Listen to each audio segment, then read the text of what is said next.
말씀도 너무 기대가 되는데 오늘 주제는요.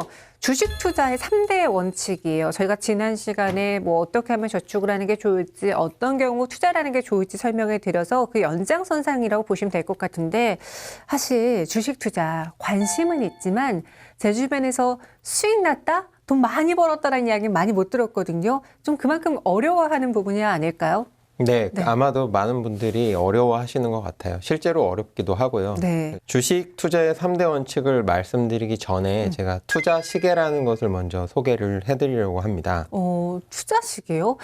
저도 투자에 대해서 공부를 좀 많이 하긴 했지만 투자 시계 처음 들어보는데요. 네, 투자 시계라는 거는 네. 말 그대로 이제 요즘의 디지털 시계 말고요. 예전 아날로그 시계, 이제 바늘이 움직이는 시계 아시죠? 네네.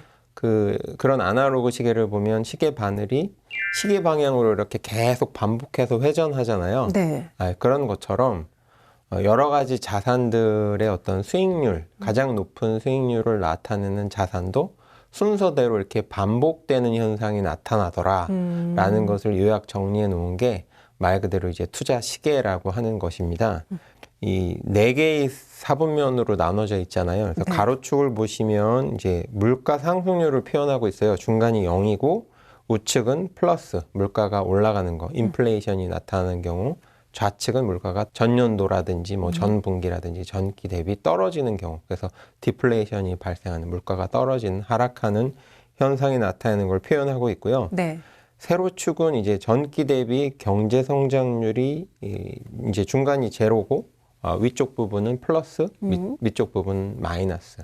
보통 이제 경제 성장률을 볼 수 있는 지표도 많이 있는데 통상적으로는 저희들이 많이 사용하는 지표가 실질 GDP라는 게 있어요. 네. 실질 GDP 기준으로 성장률이 전기 대비 플러스냐 마이너스냐 이렇게 네 가지 경우로 이제 분류를 해놓은 겁니다. 뭐 어느 시점에서 시작을 해도 되는데 이제 최근의 시점으로 한번 봐보면 경기가 안 좋잖아요. 전반적으로는. 네, 그러면 경기가 안 좋을 때는 이제 어떤 원재료라든지 상품에 대한 수요가 줄기 때문에 물가가 떨어집니다. 그래서 좌측 부분이 되겠죠.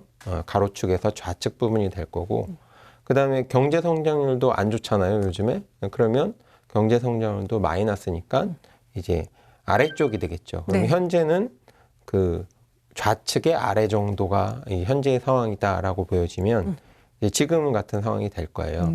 그러면 경기가 안 좋은 상황인데 경기가 안 좋은 상황에서는 이제 각국 정부들이 가만히 있는 것이 아니라 무언가 경기를 되살리기 위해서 마치 병원에 환자가 오면 의사들이 막 심장 이제 충격기라든지 네. 이런 걸로 해서 빨리 살려야 되잖아요. 그런 것처럼 경제에 심장 충격기를 대는 거죠. 그래서 정부가 움직일 수 있는 것들이 몇 가지가 있는데 가장 먼저 하는 것이 통상적으로는 기준금리를 낮춥니다. 기준금리를 낮추는 효과는 무엇이 있냐면 개인들 입장에서도 가정의 입장에서도 보면 무언가 소비를 하려고 할 때 돈이 부족하잖아요. 경기가 안 좋은 상황이기 때문에. 그러면 이제 빌려서 뭔가를 구입을 해야 되는데 네. 금리가 낮으면 이제 부담이 줄어들기 때문에 소비를 늘릴 수가 있는 거죠. 또 한 가지 기업의 입장에서 보면 금리가 낮아지면 뭔가 설비 투자를 하거나 새로운 어떤 사업을 진출하려고 할 때 돈을 빌려서 하잖아요. 네. 역시 부담이 줄어들어서 경기가 안 좋은 상황이지만 금리가 낮은 어떤 메리트를 이용해서 소비나 기업의 투자가 활성화되도록 하는 전략이 이제 정부의 기준금리 인하 전략입니다.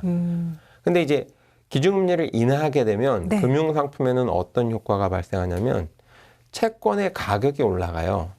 왜 그러면 금리가 인하가 되면 채권 가격이 올라가냐 이걸 설명해 드리려면 또 한 3시간 말씀드려야 되기 때문에 네. 오늘은 그 부분은 생략을 하고 일단 결론만 받아들여 주셨으면 좋겠습니다. 그래서 채권 수익률이 제일 좋다. 그 구간에서는 그렇게 이해를 해주시면 좋을 것 같고요.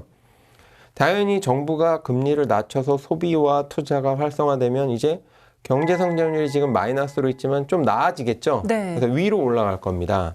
기업들이 수익성이 좋아지면 당연히 원재료에 대한 수요가 늘어날 거고요. 그럼 네. 이제 물가가 올라가겠죠. 그러면서 이 위치가 좌측에 있던 위치가 우측으로 이동을 하게 될 겁니다. 사실 요 과정이지 요 중간 정도가 사실 경기의 정점인데요. 네. 주식이 수익률이 좋을 때부터 이제 부동산의 수익률로 넘어가는 이 중간 정도가 가장 경기 정점이라고 할 수 있어요. 그러면 왜 주식은 경기 정점 이전에 경기가 정점을 찍기 전에 수익률이 가장 좋냐면 주식 투자자들은 일반적으로 싸게 사서 비싸게 팔아야 수익을 낼 수 있잖아요. 네. 그러면 경기가 이미 좋아진 다음에는 많은 사람들이 이미 그 정보를 확인하고 주식을 사놓기 때문에 주가가 많이 올라가 있어요. 네. 그러니까 아직은 좀 불확실하지만 앞으로 좋아질 거다라는 어떤 여러 가지 지표들을 확인을 하게 되면 예측을 하고 미리 사는 거죠. 그러다 보니까 주가 수익률은 경기 정점보다 좀 빠르게 먼저 최고 수익률을 찍는 그런 경향이 있고요. 부동산은 반대로 좀 무겁습니다. 네. 가격도 비싸기도 그렇죠. 하고 어떤 거래에 있어서도 주식처럼 쉽지가 않잖아요. 뭐 주식 같으면 내가 1억 원의 어떤 A 종목을 가지고 있다 그래도 2천만 원어치씩 나눠서 팔 수도 있고 이럴 수 있지만 부동산의 경우에는 안방만 팔고 건너방 팔고 이렇게 할 수는 없잖아요. 그렇죠. 거래를 해보시면 알겠지만 뭐 주식은 그냥 홈트레이딩 시스템에 들어가서 매수 주문이나 매도 주문 넣으면 가격만 어느 정도 적정하게 올려놓으면 당일 바로 거래되고 네. D+2일 날 이제 돈도 이제 거래가 되는데 부동산 거래해 보셔서 알겠지만 집 한번 사시거나 팔려고 그러면 뭐 부동산에 내놓고 맞아요. 또 보러 오는 사람 몇 명 거쳐야 되고 가격도 조율하고 하다 보면 뭐 짧게는 1개월, 네. 길게는 뭐 3, 4개월 걸리잖아요. 그런 특성들이 개인적으로 봐도 있는 것처럼 시장에서도 부동산 거래는 좀 무겁기 때문에 경기가 정점을 찍고 나서 그 다음에야 부동산의 가격이 최고가를 찍는 경향들이 있습니다. 물론 지금 제가 말씀드리는 게 항상 그렇다 이렇게 받아들이시면 안 되고 네. 대략 많은 경우에 그럴 가능성이 높다 이렇게 받아들이시면 좋을 것 같아요. 그래서 이제 부동산 수익률이 그 시기에 경기 정점을 찍고 나서 가장 높은 수익률을 내는 자산이 되는 거고요. 네.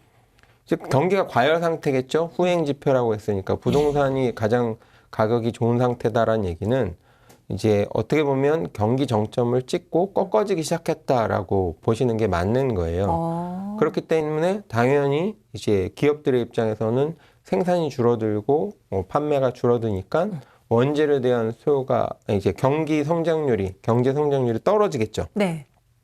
경제 성장률이 떨어지면 이제 아래쪽으로 또 이동을 할 거예요. 세로축이 경제 성장률을 나타내고 있으니까 당연히 경제 성장률이 떨어지면 원재료에 대한 수요가 줄면서 또 물가가 떨어지겠죠.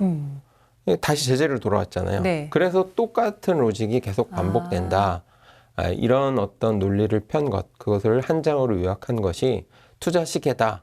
이 흐름을 알고 계시면 지금의 경기 상태가 어떤지를 파악하시고 내가 주력해야 될 어떤 투자 대상이 무엇인지 확인을 하실 수 있는 좋은 지표가 될 수 있다고 생각합니다. 이 지표를 통해서 뭐 물가 그리고 성장률을 따라서 내가 지금 이 구간에 있구나. 그러면은 주식 혹은 채권 혹은 부동산, 현금 등의 수익이 좋겠구나라고 판단하실 수 있을 것 같은데 지금 이론적으로 저희가 설명을 들어봤잖아요. 그럼 이게 실제 사례로 혹은 실생활에서 연기를 되는 건지가 궁금하거든요. 예, 정현 씨 아주 날카로운 질문을 하시는데요. 네. 아무래도 그러실 것 같아서 제가 두 가지 증거를 준비를 해왔습니다. 첫 번째는 OECD 국가들의 경기 선행 지수를 이제 투자 시계로 표현한 것을 제가 하나 준비를 해왔습니다. 네.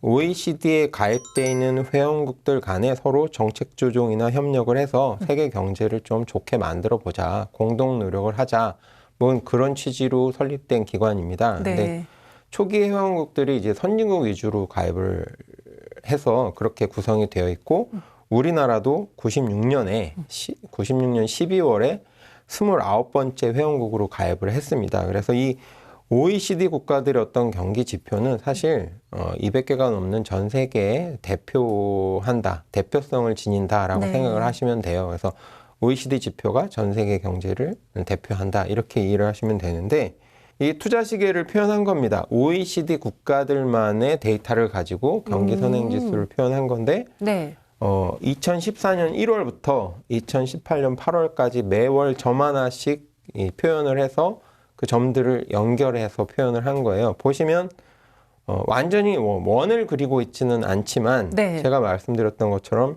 시계 방향으로 큰 타원을 그리면서 움직이는 것을 확인하실 수 있을 거예요. 네, 그러네요. 경기 확장, 하강, 둔화, 그리고 회복이라는 단계를 거치면서 타원형으로 시계 방향으로 흐르네요. 네, 네. 그렇죠. 뭐 큰 추세는 성장일지라도 이제 계속 직진해서 성장하거나 직진해서 하락하는 것이 아니라 성장, 주춤, 성장, 주춤 이렇게 약간의 어떤 조절을 할 수밖에 없는 입장이라는 것이 이런 결과를 나타낸다라고 이해를 하시면 될 것 같아요.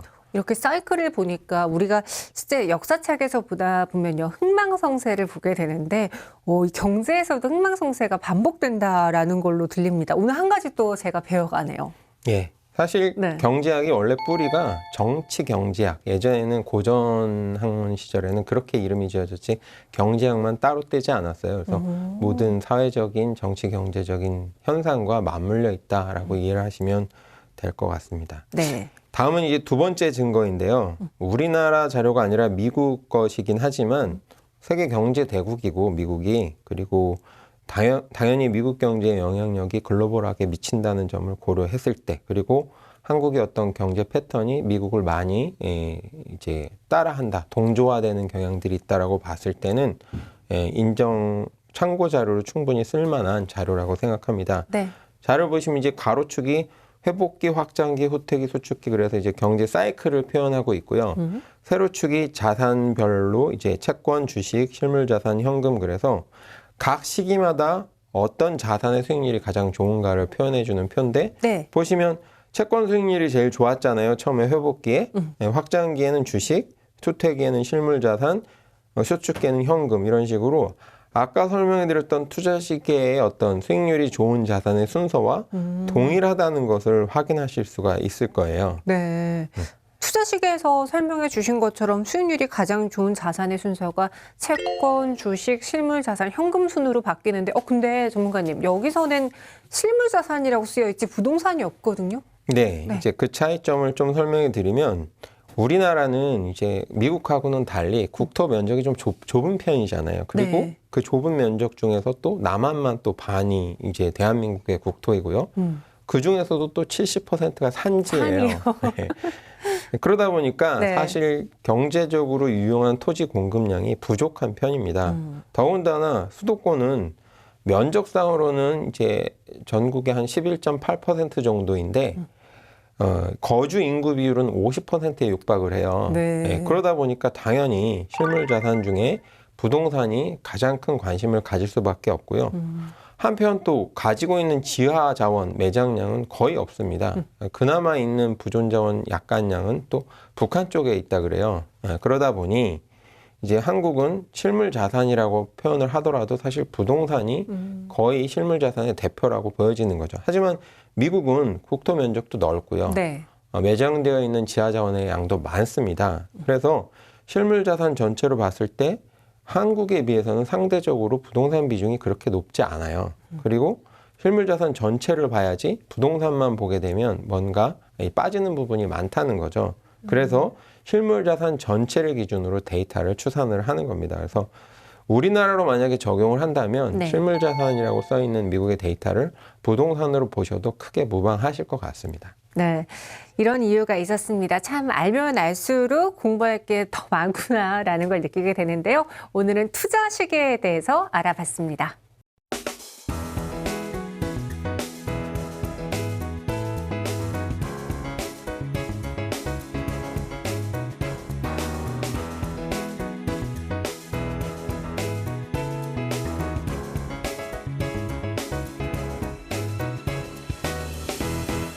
전문가님 그러면요. 본격적으로 주식 투자의 원칙에 대해서 이제 공부해 볼까요? 네, 이제 오늘의 핵심 주제인 주식 투자 원칙에 대해서 말씀드리도록 하겠습니다. 사실 주식 투자에 대한 원칙은 수없이 많고 복잡합니다. 그래서 그 내용들을 모두 설명해 드리는 것이 오히려 혼란을 가중할 수 있을 것 같아요. 네. 그래서 제가 오히려 고민을 하다가 시청자분들에게 투자 철학을 세우는데 어떻게 설명해 드리는 게 더 도움이 될까 고민을 하다가 좀 그래도 누구든지 보편적으로 인정할 만한 두 분의 투자 철학을 먼저 소개를 해드려서 기둥을 세워드리고 네. 그리고 나서 나머지 작은 것들, 투자 철학들, 뭐 격언들 이런 것들을 살을 붙여드리는 것이 도움이 될 것 같아서 일반적인 주식 투자 원칙은 그 이후에 설명해 드리는 걸로 그렇게 하겠습니다. 네. 주식 투자를 공부하고 싶어도 사실 막연하고 워낙 방대하니까 어디부터 시작해야 될지 고민되실 텐데요. 이럴 때는 롤모델 혹은 주식을 통해서 수익을 내신 분들의 투자 원칙을 한번 살펴보는 것도 좋을 것 같습니다. 기대가 되네요. 네. 먼저 소개해 드릴 분은 주식 농부라는 별명을 가지고 계신 박용옥 스마트 인컴 대표님입니다. 네. 이분은 2001년에 5천만 원으로 주식 투자를 시작하셔가지고 네. 17년 만에 2천억의 자산을 형성하신 분이세요. 5천만 원에서 2천억이요? 네. 친해지고 싶네요. 그러니까 어떤 분야의 네. 성공 스토리를 저희들이 듣게 되면 우리는 보통 그 결과에만 집중을 하게 되고 네. 부럽다고 생각하지만 사실은 그 과정에서 수많은 어려움과 역경들이 많으셨을 거예요. 아마도 이제 그런 경험, 고뇌 이런 것들을 정리해서 집필을 하신 책이 바로 주식 투자자의 시선이라는 책일 거라고 생각이 됩니다. 책에는 좋은 내용들이 많은데요. 다 설명해 드리기보다는 그 중에서 제가 생각하기에 가장 핵심이라고 생각하는 주식 투자를 위한, 성공적인 주식 투자를 위한 4가지 체크리스트, 이 부분을 중점적으로 설명을 해드리겠습니다. 우리 시청자분들도요, 이 4가지 체크리스트가 무엇인지 한번 노트하시면서 살펴보시면 좋을 것 같아요. 네, 잘 적어두시고 투자를 하시다가 좀 방향을 잃었다, 뭐 이런 생각이 드실 때 한 네. 번쯤 꺼내 보시면 다시 방향성을 찾으시는데 도움이 될 거라고 생각이 듭니다. 그럼 그 성공적인 4가지 체크리스트 무엇이죠? 4가지 체크리스트는 네. 첫째는 이제 업종의 전망이 밝은가입니다. 그리고 두 번째는 사업 모델이 심플한가. 세 번째는 경영자가 누구인가. 네 번째는 그럼에도 불구하고 앞에 3가지를 충족시킴에도 불구하고 저평가되어 있는가, 즉 가격이 싼가라는 얘기죠. 네. 이게 무슨 의미냐면 첫째는 이제 결국에 투자라는 게 일반 투자자들이 원하는 거는 경영 참여에 대한 욕심보다는 이제 자본이익에 대한 어떤 욕구가 많으시잖아요. 네. 그럼 결국에는 투자다라고 했을 때 복잡하게 생각하기보다 단순하게 접근을 해보면 결국엔 싸게 사서 비싸게 팔아야 되는 거예요. 아주 단순하죠. 네. 그럼 결국에는 현재 싸냐? 그리고 앞으로 비싸질 거냐? 이거를 판단하는 체크리스트라고 보시면 되는데 제가 좀 순서를 바꿔서 설명해 드리면 네. 리스트 4에 보면 리스트 4번째 리스트에 보면 저평가되어 있느냐라고 써 있잖아요. 그러니까 현재 가격이 싸냐는 거예요. 가치 대비 현재 가격이 싸냐를 나타내고 있고요. 그러면 나머지 3가지 리스트 1, 2, 3는 앞으로 비싸질 거냐의 얘기인데 네. 보시면 리스트 1에 업종의 전망이 밝으냐는 거죠. 만약에 그 기업이 아무리 좋은 경영자이고 성실하게 경영을 한다 그래도 업종 자체가 앞으로 전망이 좋지 않다면 큰 수익을 내기는 어렵습니다. 네. 그렇다면 큰 수익이 나지 않으면 사람들의 관심을 받기 어렵고 그렇게 되면 주가가 오르기 어렵다는 거죠. 그래서 업종을 먼저 좀 봐라. 좀 거시적인 측면에서 어떤 업종이 앞으로 전망이 좋을 것이냐. 이런 걸 보라는 거죠. 그 다음에 경영자는 누구인가라고 되어 있잖아요. 네. 세 번째. 왜냐하면 업종의 전망은 좋지만 그 업종의 모든 회사가 다 크게 성공하는 건 아니에요. 그렇죠. 거기서도 경쟁이 있기 때문에 크게 성공하는 회사, 적당하게 성공하는 회사, 망하는 회사가 있습니다. 근데 그 점에 있어서 작은 규모의 회사일수록 특히 신생 업종이거나 어떤 벤처 회사라든지 이런 신생 업종의 작은 규모의 회사일수록 그 회사의 성공의 큰 여부를 성패를 결정짓는 가장 큰 요인이 경영자가 어떤 사람이냐라는 거죠. 네. 그래서 그 부분을 반드시 검토해봐라. 도덕적으로 문제가 없는지 정말 도전 의식이 있어서 기업계 정신이 충만해서 이런 어려운 역경들을 잘 돌파해 나갈 수 있을 만한 어떤 저력이 있는 사람인지를 살펴보는 것이 중요하다. 기업은 결국에 사람이다라고 생각을 하는 거죠. 이분은. 그 다음에 두 번째가 조금 혼동이 되실 것 같은데 사업 모델이 심플한가? 네. 이건 뭐냐면 어떤 회사의 수익 구조가 좀 어떤 1차원적인 게 오히려 더 판단하기 쉽다는 거예요. 너무 수익 구조가 복잡하면 이게 어떤 변화가 있었을 때 이게 실제로 수익이 날지 아닐지에 대한 판단이 어렵다는 거죠. 예를 들면 주식 투자의 귀재라고 불리는 워렌 버핏이 가지고 있는 종목들이 투자하는 종목들이 다 무슨 4차 산업 관련 뭐 이런 주식들이 아니거든요. 예를 들면 완전히 전통적인 굴뚝주 기업, 예를 들면 코카콜라 뭐 이런 것들을 가지고 있어요. 많은 비중을. 네. 이해가 안 되죠. 근데 그 왜 그럼 갖고 있느냐라고 제가 이제 고민을 해봤을 때 워렌 버핏 입장에서 네. 단순하게 생각해 보면 요즘에 지구 온난화가 나타나고 있잖아요. 날씨가 더워지고 있어요. 전반적으로. 날씨가 더우면 저희 여름이 되면 뭘 많이 마시나요? 청량음료 많이 네. 마시잖아요. 청량음료 중에 전 세계적인 마켓 시어, 시장 점유율이 가장 높은 게 코카콜라입니다. 외국에서는 코크라고 하죠. 네. 코카콜라 들고 있으면 수익이 많이 팔릴 거고 많이 팔리면 수익 날 거니까 어느 정도 들고 있는 거 나쁘지 않다. 뭐 이런 단순한 논리인 겁니다. 그래서 우리나라에서도 어떤 마트 투자 이런 거 하시는 분들이 계세요. 네. 마트, 대형 마트에 가서 코너마다 한 시간이나 뭐 30분씩 있으면서 어느 게 잘 팔리나 확인하는 거예요. 네. 뭐 라면 코너에서 A 라면이 잘 팔린다? 그럼 A 주식. 뭐 세제 코너에 가서 또 B 세제가 많이 팔린다 그러면 B 주식. 대장주를 그렇게 고르는 겁니다. 그러면 네. 이제 그것에서 이제 어떤 비판을 하시는 분들은 어떻게 그 마트의 실적이 전 마트의 실적하고 같을 수 있냐? 또는 그 시간대만 그렇게 팔린 거 아니냐? 하지만 그냥 머릿속에서 어떤 시장 정보, 찌라시나 이런 어떤 정보만 가지고 판단하는 것보다는 오히려 현장에서 발로 뛰는 것이 오히려 저는 더 맞을 가능성이 높다라고 생각이 듭니다. 그래서 이런 4가지 체크리스트를 가지고 요약을 해보면 현재 저평가된 주식을 구입해서 향후 가치가 높아지면서 가격도 같이 높아질 걸 기다렸다가 실제로 가격이 높아진 다음에 환매를 하든지 아니면 좀 더 갈 수 있을 것 같다 그러면 더 보유를 하든지 이런 전략을 펴라. 이렇게 일하시면 쉬울 것 같아요. 네. 그냥 딱 간단하게 말해서 지금 싸게 살 수 있는 건지 그리고 나중에 비싸게 팔 수 있는 주식인지를 보자라고 이야기해 주셨고요. 두 번째로 또 소개해 주실 분 또 누가 있을까요? 두 번째 소개해 드릴 분은요. 이제 오마의 현인이라고 이제 별명을 가지고 계신 워렌 버핏인데요. 네. 이제 워렌 버핏을 설명하기 위해서는 또 그의 스승을 빼먹을 수가 없어요. 그래서 워렌 버핏 그분과 그의 스승인 벤자민 그레이엄이라는 분을 같이 소개를 해드릴 겁니다. 네. 아마 주식 투자에 관심이 있으신 분이라고 하면 한 번쯤은 들어보셨을 이름이죠. 그렇죠. 워렌 버핏을 모른다면 주식 투자를 모른다. 뭐 이렇게 말해도 과언이 아닐 정도입니다. 그래서 이분은요, 2012년에 미국 타임지에서 세계에서 가장 영향력이 있는 100인 뭐 이런 거 발표하잖아요. 네. 거기에 선정된 분이시기도 합니다.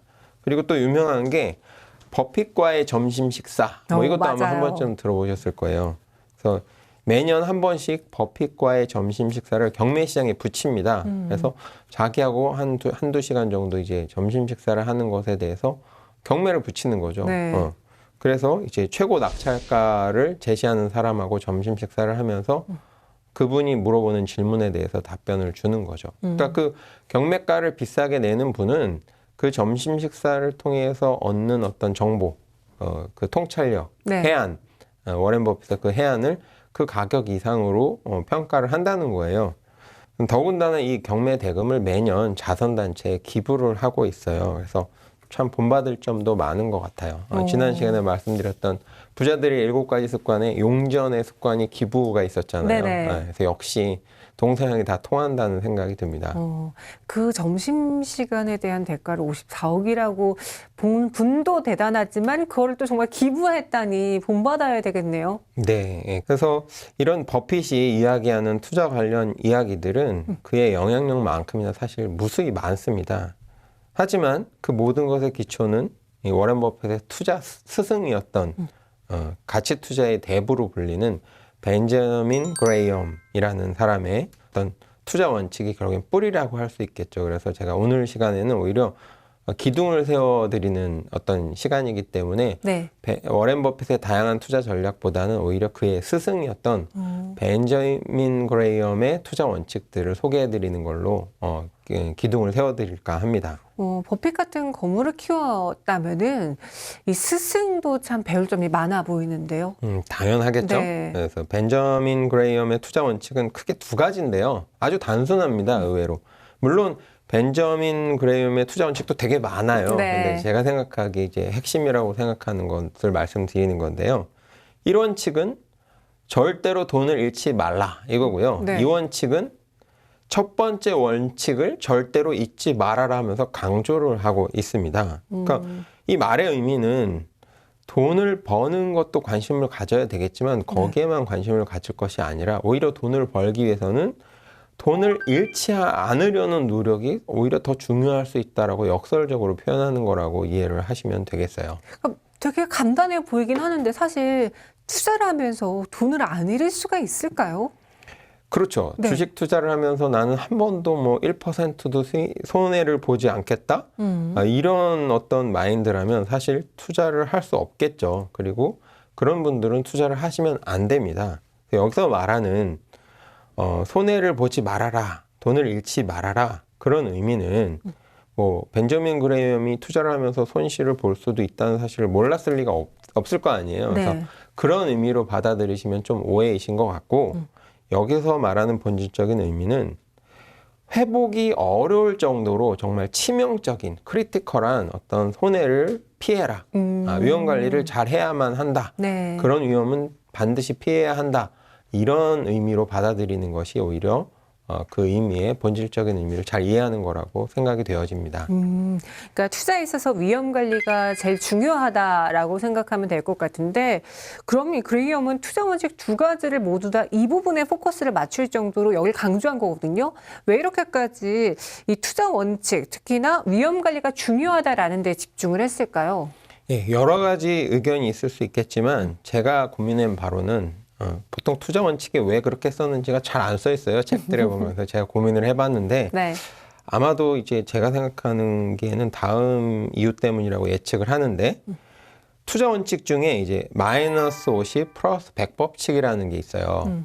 예, 이제 그 법칙을 강조한 거다라고 저는 결론을 내렸는데 네. 이제 마이너스 50 플러스 100 법칙이 무슨 뜻이냐면 예를 들어 만약에 주가가 10,000원이었던 것이 5,000원으로 떨어졌다. 네. 그러면 이제 수익률로 보면 마이너스 50%잖아요.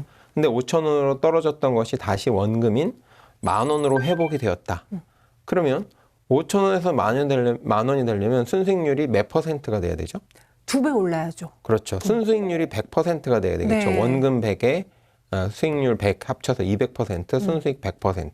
그러니까 10,000원에서 5,000원으로 떨어질 때는 마이너스 50%로 5,000원이 됐는데 그렇네요. 다시 원금 되려면 플러스 50이 아니라 플러스 100%가 돼야 된다는 거예요. 네. 한번 치명적인 손해를 보고 나면 원금 회복조차 어려우니까 큰 손해를 보지 않도록 주의해라. 이걸 강조했다고 보시면 되고 이런 현상이 나타나는 건 이제 기초 가격이 변했잖아요. 네. 10,000원에서 시작했냐, 5,000원 시작했냐. 이게 수학적인 어떤 그런 착각이 발생했다라고 보시면 되는데 이 결국에는 이 마이너스 50 플러스 100 법칙에서 강조하고 있는 건 큰 손해를 피하기 위해서 지켜야 될 투자 원칙들을 좀 실천을 해야 된다. 그럼 구체적인 방법으로 또 어떤 것을 비유해 드릴 수 있냐면 네. 트라이덴트 시스템 뭐 이런 것들을 한번 설명을 해드리면 좋을 것 같아요. 이 트라이덴트 시스템이라는 건 뭐냐면 정인 씨 예전에 혹시 어렸을 때 시장에 가서 요즘 마트에서 많이 사지만 뭐 마트에서도 마찬가지일 겁니다. 생선이 이제 온전하게 있잖아요. 팔기 네. 전에 신선해 보이려고. 근데 생선을 사면 그 시장에서 파시는 상인분이 네. 다 주지 않죠. 그렇죠. 어떻게 하죠? 이렇게 토막을 쳐가지고 네. 토막을 주는데 보통 머리하고 꼬리 부분은 띄고 줘요. 몸통을 주죠. 네, 몸통 부분은 이제 드시라고 먹기 좋은 크기로 도막을 내서 그 부분만 검정색 비닐봉지에 이렇게 담아주시잖아요. 왜 그런지 아세요? 못 먹어서. 예, 물론 네. 그 물고기의 머리와 꼬리 부분이 맛이 없기도 하지만 사실은 또 한 가지 의미는 머리 부분이 쉽게 부패를 합니다. 그래서 머리 부분이 같이 들어가게 되면 네. 변질이나 상할 위험도 있기 때문에 그 부분은 잘 드시지도 않고 맛도 없고 상할 위험이 있기 때문에 빼는 거죠. 근데 너무 욕심을 부려가지고 모든 통째로 머리하고 꼬리까지 다 먹으려고 하다 보면 소화가 잘 안 돼서 탈이 날 수도 있고 네. 잘 변질돼서 상한 음식을 먹으면서 배탈이 날 수도 있는 거죠. 그렇구나. 네. 예, 그런 것처럼 생선을 먹을 때도 머리와 꼬리 부분은 포기하고 몸통만 먹는 것처럼 주식 투자를 할 때도 이제 슬라이드에서 보시면 만약에 최저가 10,000원이 있고 네. 최고가가 20,000원이 있다면 사실 최저가 10,000원에 사서 20,000원에 팔면 가장 높은 수익을 올릴 수 베스트죠. 있겠죠. 네. 근데 문제는 사실 최저가 10,000원이 됐다는 얘기는 그 앞전에는 주가가 떨어졌다는 얘기잖아요. 주가가 쭉 떨어지는 시점에서 10,000원이 됐어요. 근데 이 10,000원이 된 시점에서 이게 최저가인지 알 수 있을까요, 없을까요? 없었죠. 네. 없겠죠. 그걸 알 수 있다면 제가 여기 방송에 안 나오겠죠. 그리고 주가가 쭉 올라가다가 20,000원이 됐어요. 네. 근데 이게 최고가인지 앞으로 더 올라갈지는 알 수 있을까요, 없을까요? 몰라요. 없겠죠. 네. 지금은 그래프를 다 그려놓은 상태에서 나중에 살펴보는 거기 때문에 최저가인지 최고가인지 알 수 있지만 실제 그 시점마다는 이게 최고가인지 더 떨어질지 사실 최저가가 됐을 시점에는요 많은 하락을 경험한 상태이기 때문에 오히려 더 떨어질 거라는 공포감이 더 큰 경우가 많고요. 네. 상승했을 경우에는 상승을 경험한 상황이기 때문에 더 올라갈 것 같지 떨어질 거라는 생각이 잘 들지 않습니다. 그래서 이 최고가는 맞히기가 어렵다.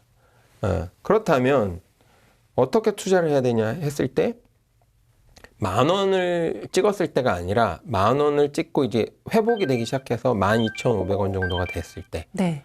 12,500원이 됐을 때는 10,000원이 최저가였네가 확인이 되잖아요. 네. 이쯤에서 매입을 하라는 거죠. 아. 그리고 20,000원일 때는 이게 최고가인지 모르니까 팔 수가 없지만 네. 20,000원을 찍고 이제 17,500원으로 떨어지면 그 시점에서는 20,000원이 지났잖아요. 네. 이미. 그러니까 저게 최고가였네 확인이 되잖아요. 그래서 17,500원에 팔으라는 얘기입니다. 그러면 10,000원에 사서 20,000원에 팔면 좋겠지만 그건 불가능하니 12,500원에 사서 17,500원에만 팔아도 어느 정도의 적당한 수익률을 낼 수 있다라는 거죠. 그래서 주식 경원에 보면 무릎에서 사서 어깨에서 팔아라 그런 말이 있습니다. 사실 수익률을 위해서는 발바닥에서 사서 머리끝에서 팔면 좋잖아요. 네. 근데 그건 불가능하니까 무릎에서 사서 어깨에서 파는 이런 전략. 너무 욕심을 부리지는 말아라. 확인하고 반응해라. 이렇게 이해를 하시면 될 것 같아요.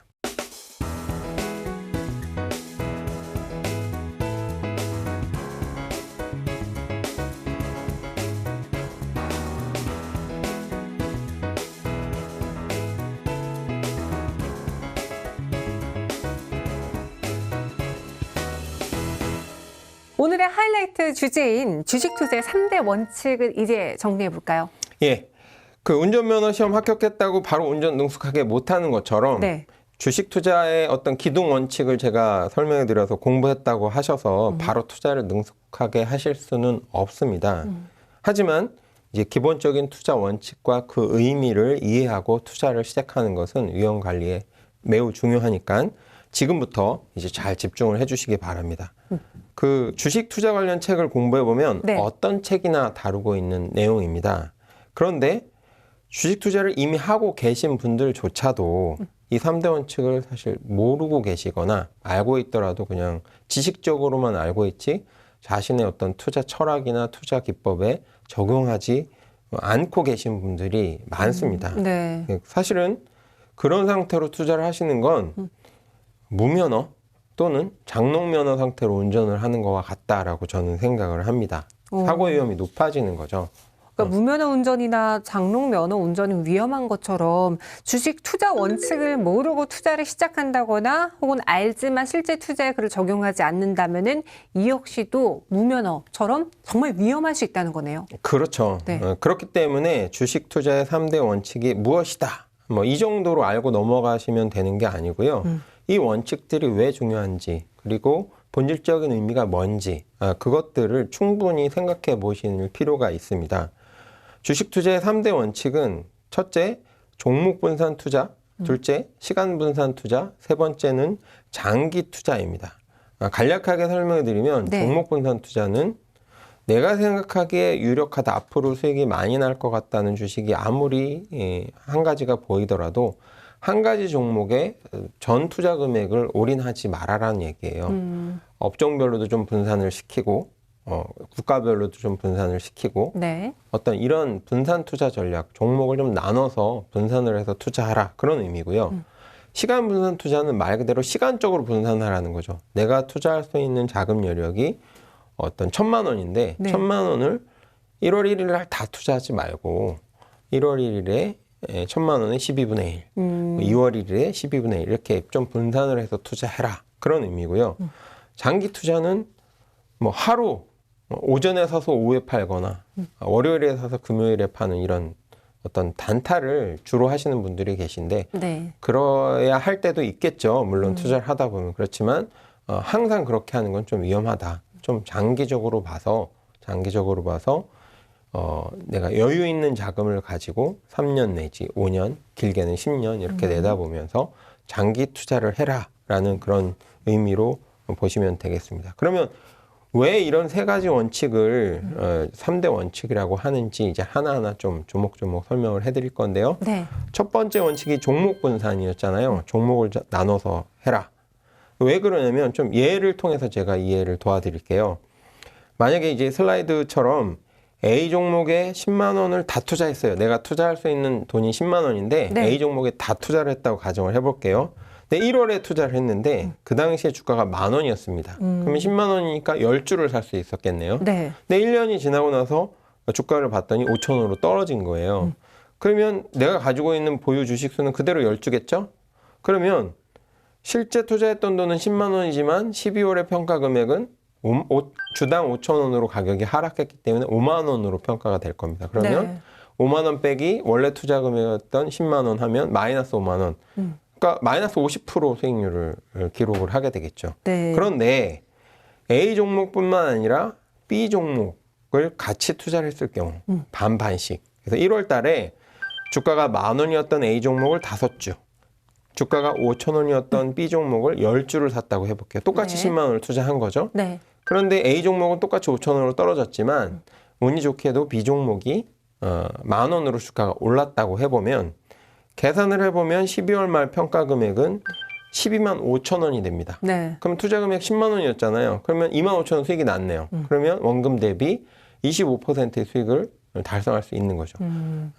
무슨 얘기냐면 어떤 종목 분산 투자하라는 얘기는 무조건 여러 종목을 투자하라는 게 아니라 좀 움직임이 다른 같은 방향이 아니라 다르게 움직일 수 있는 종목들을 나눠서 투자를 하면 내가 어떤 기대했던 결과와 다른 결과가 나올 때도 네. 보완의 성격을 가질 수 있다라는 거죠.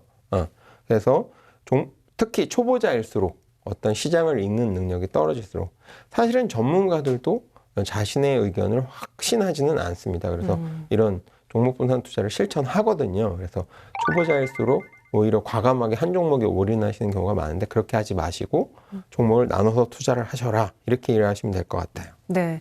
이제 주식 격언들이 참 많잖아요. 앞서 무릎에서 사서 어깨에서 팔아라도 있지만 이와 함께 또 많이들 알고 계시는 게 계란을 한 바구니에 담지 말라라는 격언이 있거든요. 이 내용이네요. 네, 바로 그 내용을 이제 격언으로 표현한 게 지금 말씀하신 속담이라고 보시면 됩니다. 네. 이제 두 번째는 시간 분산 투자인데요. 시간 분산 투자는 왜 필요하냐라고 했을 때 이제 거치형 투자랑 적립식 투자를 비교하면 그게 납득이 쉬우실 것 같아요. 거치형 투자라는 건 이해하기 쉽게 이제 예금 상품, 은행의 예금 상품으로 비유를 할 수 있을 것 같고요.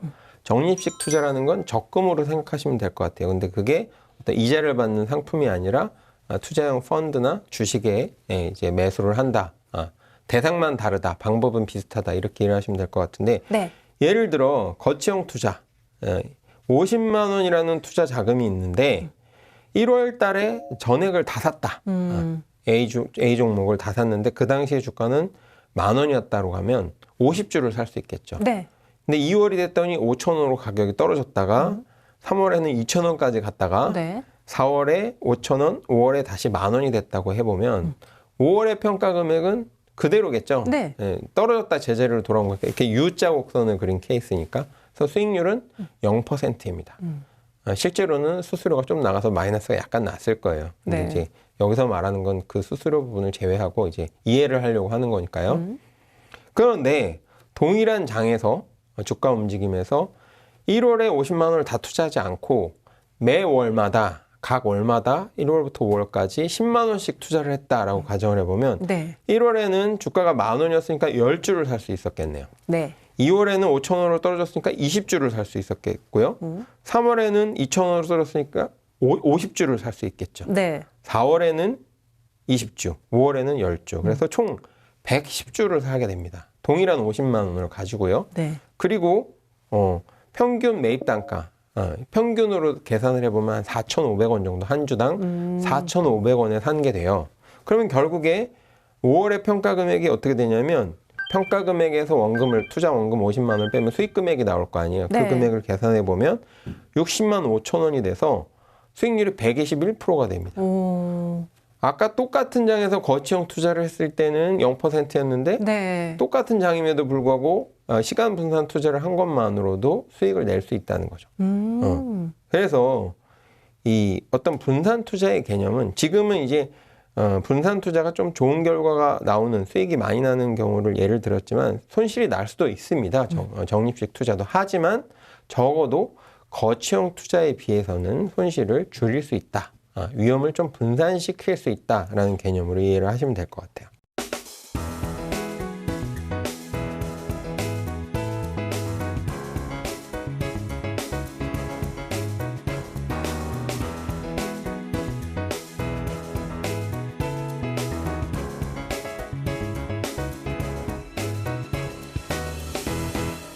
그러니까 시간 분산 투자를 이제 적립식 투자로 이야기해 주셨는데요. 적립식 투자를 이용하면은 내가 산 주가에서 가격이 더 오르면은 돈을 벌어서 좋고 만약에 떨어진다면 다시 또 더 싸게 살 수 있기 때문에 좋다라고 이야기해 주셨네요. 네, 맞습니다. 네. 아주 잘 이해하셨어요. 갈수록 정현 씨 수준이 높아지는 것 같아요. 네. 이제 다만 적립식 투자 기간이 길어질수록 네. 사실은 전체 투자 비중에서 새로 매입하는 비중이 작아질 거 아니에요. 쌓이는 돈이 커지니까요. 그렇죠. 그래서 시간이 지날수록은 이 시간 분산 투자의 효과가 줄어들 수밖에 없다. 그래서 거치형 투자와 비슷하게 된다는 점은 좀 유의를 하셔야 될 것 같아요. 그다음에 이제 세 번째는 장기 투자인데요. 네. 말 그대로 장기간 투자해라 그런 의미인데 왜 그러면 장기간 투자를 해라라는 얘기를 할까요? 왜 그럴까요? 어렵죠. 네. 그 주가라는 게 항상 말씀드리지만 어떤 직선으로 상승을 하거나 직선으로 하락을 하는 게 아니라 출렁출렁하면서 이제 추세적인 변화를 보인다고 말씀을 드렸잖아요. 네. 근데 그 어떤 장기간의 주가 그래프에서 어떤 특정 부분을 딱 짧게 잡아보면요. 하락 구간들이 많이 잡힐 거예요. 네. 운이 좋게도 단기 투자인데 상승 구간이라면 수익이 나니까 문제가 없겠죠. 그런데 그 부분이 마침 하락 구간이라고 한다면 손실을 보게 되는 거거든요. 네. 그것도 단기간에. 네. 그래서 내가 투자하는 시점이 상승을 할 거라고 기대를 하기 때문에 투자를 하겠지만 사실은 기대대로 되지는 않거든요. 여러 가지 아무리 종합적인 지표, 전문가들의 의견을 반영해서 투자를 하신다 해도 시장의 예측대로 반드시 움직이는 것은 아닙니다. 그래서 손실을 보게 된다는 거죠. 그리고 어떤 예측이라는 건 장기적으로 봐서는 예측대로 움직일 가능성이 높아요. 네. 예를 들면 가치는 높은데 가격이 낮은 주식이다. 그래서 사면 가치에 맞춰서 가격이 올라가게 되면서 수익이 날 거다. 이런 접근 방식을 했을 때 그 어떤 예측은 장기간으로 보면 맞아 떨어지는 경우가 많습니다. 하지만 단기적으로는 그 어떤 가치 대비 시장이 움직이는 게 아니라 그냥 시장의 어떤 수급 상황, 어떤 주식을 사거나 팔려는 어떤 주체들이 있을 때 그 유동성에 의해서 가격이 결정돼 버리는 경우가 많아요. 네. 그래서 예측이 안 맞는다는 거죠. 그래서 어떤 그런 손실을 피하기 위해서도 장기 투자가 필요하고요. 또 한 가지는 복리 효과 말씀드렸잖아요. 네. 이자에 이자를 낳고 주식 투자는 복리적인 성격을 가지고 있거든요. 그래서 장기간 투자를 하게 되면 그 복리 효과가 커져서 그 수익률, 큰 수익률을 얻을 수 있는 것에 비해서 단기적인 투자는 뭐 짧은 수익률, 작은 수익률만 얻게 되니까 그런 측면에서 봐서도 장기 투자가 좀 바람직하다. 그래서 시장 예측 측면에서도 장기 투자가 예측하기가 쉽고 네. 손실을 피하는 면에서도 유리하고 큰 수익을 얻기 위해서도 장기 투자가 바람직하니까 가급적이면 여유 자금을 가지고 장기 투자를 해라. 이렇게 이해를 하시면 좋을 것 같아요.